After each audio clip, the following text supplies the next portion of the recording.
And so when I asked them, hey, so you guys get people from all over at your MSA? They're like, yeah. I was like, wow, that's going to be amazing. I'm coming. And so I went to the first meeting of the MSA.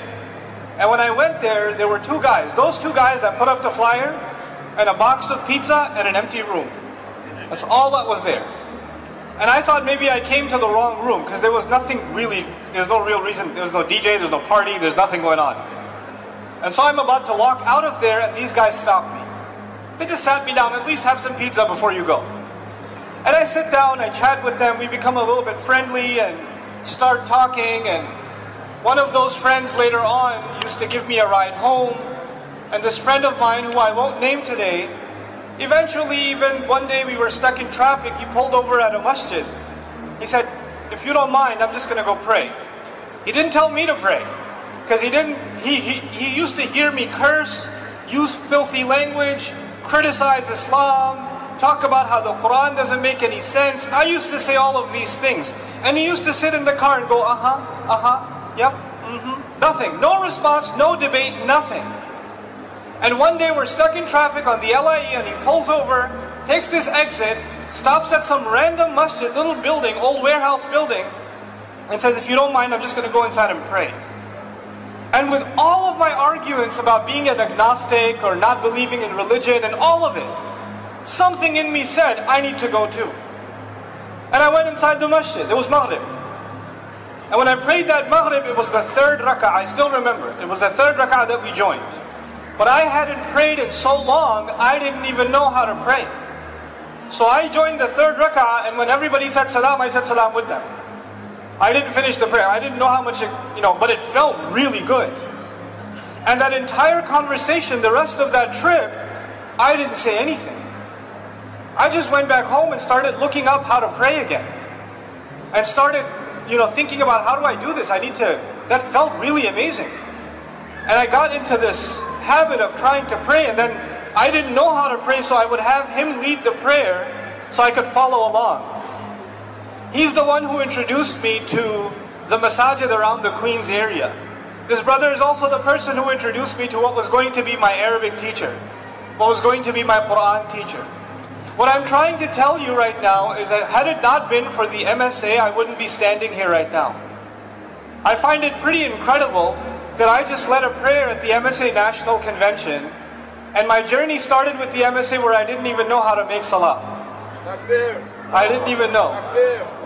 And so what I'm trying to tell you is that the next Nouman Ali Khan, the next Yasir Qadi, the next Sheikh Omar Sulaiman, the next Hamza Yusuf are in a campus somewhere now questioning God. They're Muslims, they were born in a Muslim family, but their questions haven't been answered. And they're in a campus in New York.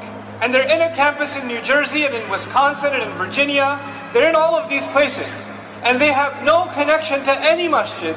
They have no connection to any scholar. They have no connection to any religious resources whatsoever.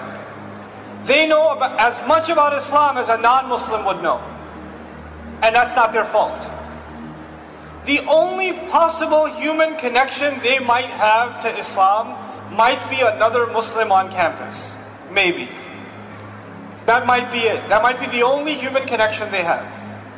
I was raised in a way, and my thoughts developed in a way that the idea of approaching someone who even has a beard is scary. These people are crazy, they're extreme, and this is before 9/11, by the way.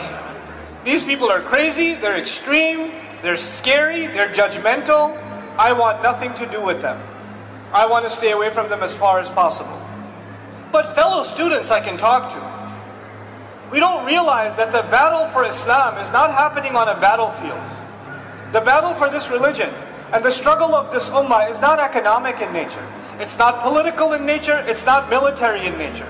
The real battle of this ummah are those young people that are losing their Islam on college campuses around the United States, Canada, Australia, across Europe, and even in the Muslim world. This is not just the story of what's happening in America, it's happening all over the world. It's happening all over the world. what I'm trying to tell you is the struggle that you think you're happening in the deep, having in the deep South, or at the University of Texas at Austin, is not just the struggle of some 20, 30, 40 Muslims in a campus. It's the struggle of the entire ummah. These young people need our support. This is where Islam will rise again. The greatest thinkers of this ummah will be the ones that were in the depths of doubt. And they were on the verge of losing their faith. And when they found it again, there was no one who had stronger iman than they did. These young people are the future of this ummah. And if we don't invest in them, then I don't care how big our masajid get. I don't care how fancy how much land we can buy, how much institutions we can build. The only institution we need to concern ourselves with is this next generation. That's the only one.